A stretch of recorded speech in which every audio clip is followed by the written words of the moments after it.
ये असली परीक्षा नहीं है मेरे साथी। असली परीक्षा क्यों नहीं है ये? क्योंकि ये आपको सिखा रहा है कि आपकी कमजोरी कहाँ है। मैथ का ये सवाल आप बार बार गलत करते थे, ठीक है चल के प्रैक्टिस करके इस चैप्टर को ठीक कर लेते हैं। रीजनिंग के इस चैप्टर के सवाल तो मुझसे होते नहीं है, जाके चल के उसको मैं ठीक कर लेता हूँ अभी, ठीक है।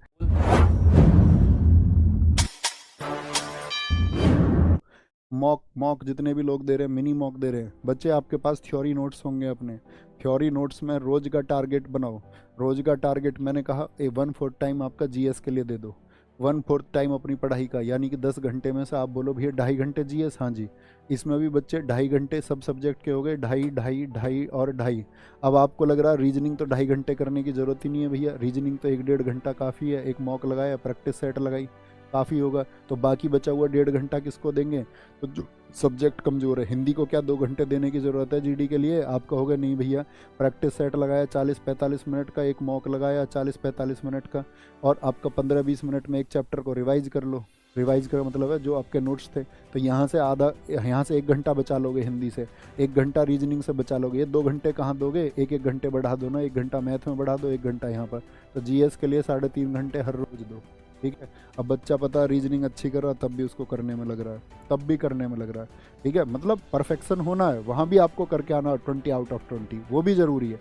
लेकिन सबसे ज़रूरी चीज़ क्या है? इन 3.5 घंटे में अपना जो साथी नोट्स है ना, अब जैसे प्रैक्टिस सेट लगा लिया, प्रैक्टिस सेट लगा लिया, बाकी बच्चों का मुझे पता नहीं। जो मेरे लिए आपका अगर मैं बात करूँ, यहाँ पर निर्भर है, तो मैं उन्हें बनाऊँ, तुमने प्रैक्टिस सेट लगाया, ठीक है, और साथ में प्रैक्टिस सेट आपने लगा लिया, 1 घंटा गया आपका इसमें, ठीक है। बचे 2.5 घंटे में क्या करोगे? बचे 2.5 घंटे में दोस्त अपने जो थ्योरी के नोट्स हैं ना, उनको रिवाइज करो स्कैन टेक्निक से।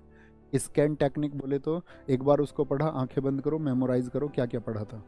ऐसे चीज़ें स्थायी होंगी, और स्कोर से बिल्कुल नहीं डरना है। मैं आपको फिर बता देता हूँ, स्कोर पार करके अगर आपका बहुत अच्छा स्कोर मॉक में आ रहा है, तब बहुत खुश भी नहीं होना है। स्कोर बहुत कम हो रहा है तो डरना भी नहीं है। क्यों? दोनों बातें मैं क्यों कह रहा हूँ? क्योंकि दोस्त ये मॉक है, आपका ओरिजिनल एग्ज़ाम नहीं है, ये असली परीक्षा नहीं है मेरे साथी। असली परीक्षा क्यों नहीं है ये? क्योंकि ये आपको सिखा रहा है कि आपकी कमजोरी कहाँ है। मैथ का ये सवाल आप बार बार गलत करते थे, ठीक है चल के प्रैक्टिस करके इस चैप्टर को ठीक कर लेते हैं। रीजनिंग के इस चैप्टर के सवाल तो मुझसे होते नहीं है, जाके चल के उसको मैं ठीक कर लेता हूँ अभी, ठीक है। जीएस में इस वाले पोर्शन के तो सवाल नहीं बनते, जाके याद कर लेता हूँ। मॉक का मतलब ये है।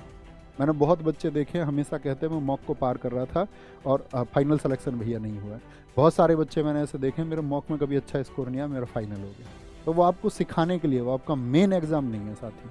हम सब कर दो इस बात पे, इस बात को मन में रखते हुए तैयारी करना कि चिंता नहीं करेंगे इसकी, जो कुछ आ रहा है ठीक है। बस ये देखेंगे मेरी कमी मॉक के अंदर ये है, मेरा जो सिलेबस है फिक्स सिलेबस, जो थ्योरी में मैं पढ़ चुका हूँ उसको एक बार रिवाइज कर लेता हूँ। जो जो प्रैक्टिस सर ने बताई हुई है लगा लेते हैं, क्योंकि दोस्त आपके हित के लिए है। उसी से रिजल्ट बनाए हैं। आरडब्ल्यूए ने हमेशा बच्चों को सही तरीके से गाइड किया है। यहाँ हर दूसरे तीसरे दिन स्ट्रेटजी की वीडियो नहीं आती, ऐसे पढ़ो और वैसे पढ़ो। कभी कभार हम बात करते हैं महीने 10 दिन 20 दिन में, कभी बात कर ली तो कर ली, नहीं तो आप जानते हो उसी ट्रैक पे चलो, सफलता आपकी होगी। ये मैं आपसे कह रहा हूँ। थैंक यू, नमस्ते, जय हिंद, जय भारत।